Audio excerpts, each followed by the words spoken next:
queen for 19 years, daughter of the most powerful man alive. But I could not save my son. What good is power if you cannot protect the ones you love? We can avenge them. Yes, we can avenge them.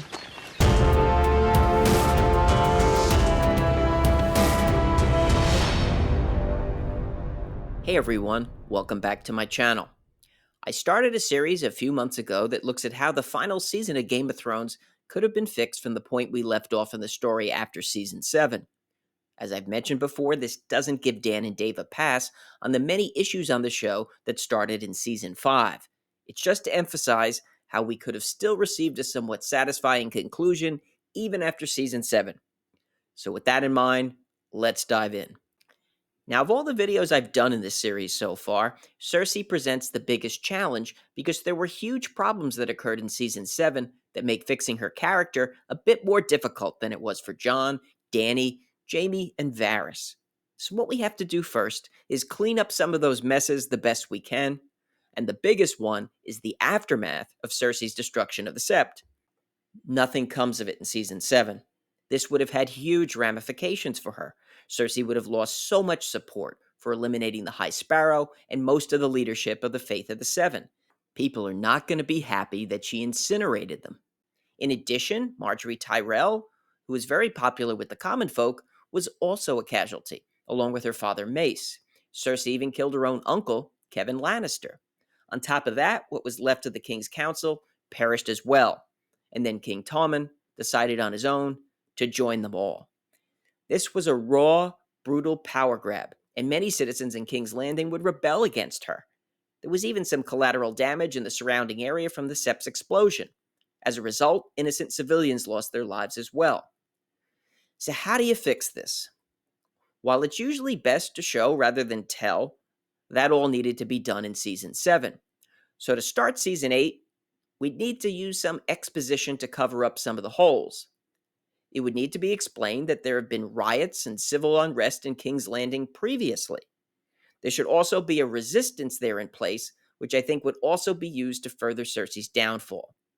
I would show them doing something in the first episode to try and sabotage her rule prior to us even seeing her for the first time. Then it also needs to be explained that the only thing keeping her from being completely ousted from power is that she has worked to play on the inherent fears of the return to a Targaryen rule, and a Dragon Queen no less. And while Cersei certainly acted more like Mad King Ares when she blew up the Sept, she does have the fear of Dany's foreign army to use on the people, particularly the Dothraki horde. I really wish they had shown this in Season 7. It would have made for a richer and more complex story, and it would have given Cersei something of substance to do. But I still think it can all be pieced together in a coherent fashion. Her union with Euron was another big problem. His character was terribly done from the start, and nothing like the book version, who is dark, serious, and formidable. Dan and Dave's Euron is like something out of a Pirates of the Caribbean film. So the less we see of him, the better in Season 8. So with all that out of the way, what's left for Cersei in Season 8? Well, she's basically alone now aside from Qyburn, and she's spiraling down deeper and deeper into the abyss. She's surrounded by enemies and citizens that loathe her. As ridiculous as the scene in Season 8 was where Tyrion spoke to her outside of King's Landing, his words about her and the people are important for the endgame.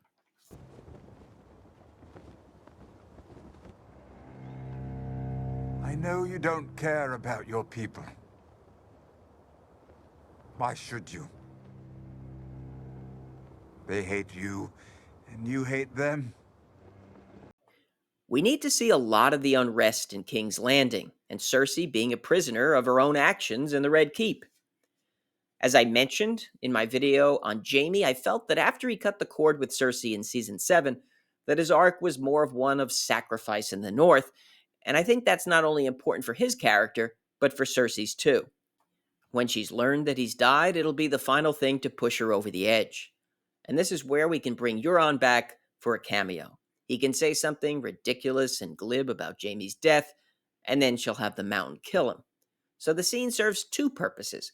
It quickly removes an awful character in a satisfying way for an audience that detested him, and it shows that Cersei has fully lost it. In my Jon video, which also discussed the endgame for the show, I mentioned that I thought the final battle against the Night King needed to occur at King's Landing. They have to lose at Winterfell, and the survivors all retreat south. They're going to need to take King's Landing if they have any chance of defeating the army of the dead. If they're outside those walls, it's all over. So now, using Varys' connections, they're able to reach out to the resistance to Cersei within King's Landing.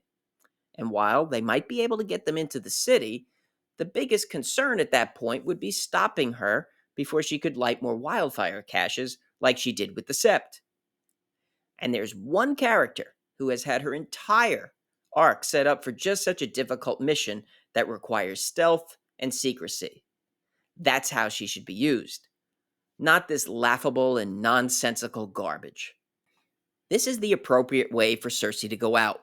A woman who has done anything to retain her power, even at the expense of her own family. I know one of the fan theories to meet the Valonqar prophecy is for Arya to wear Jaime's face. Personally, I don't think it's needed. Not all prophecies come true. Arya could come to her as a servant. But still, there's an opening here to do the Valonqar prophecy if you want to.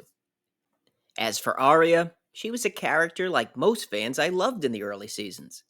But they completely lost me in season 6 when she should have died after being attacked by the Waif. After this, she just became a ridiculous superhero type of character, and that was unfortunate.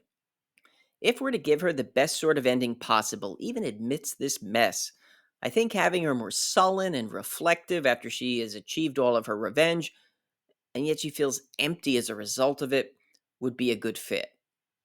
Arya's always been close to Jon, and since in my version of the ending, he would be the one that they would turn to rule and rebuild the realm in the aftermath of the defeat of the Night King, I believe being at King's Landing to assist him during all of this would be the best path for her. Jon's often brooding and reflective, so I think the two could console each other. And she's also a family member he can trust to be honest with him. I'll link the other videos in this series below. I've also created a playlist for them, and now Cersei and Arya will be added to it. And elephants. No elephants, Your Grace. That's disappointing. I was told the Golden Company had elephants. They are excellent beasts, Your Grace. If you enjoyed this one, hit the like button. And if you're interested in more on A Song of Ice and Fire and A House of the Dragon, listen to Caraxes and subscribe. I want to thank everyone for watching, and I'll see you soon.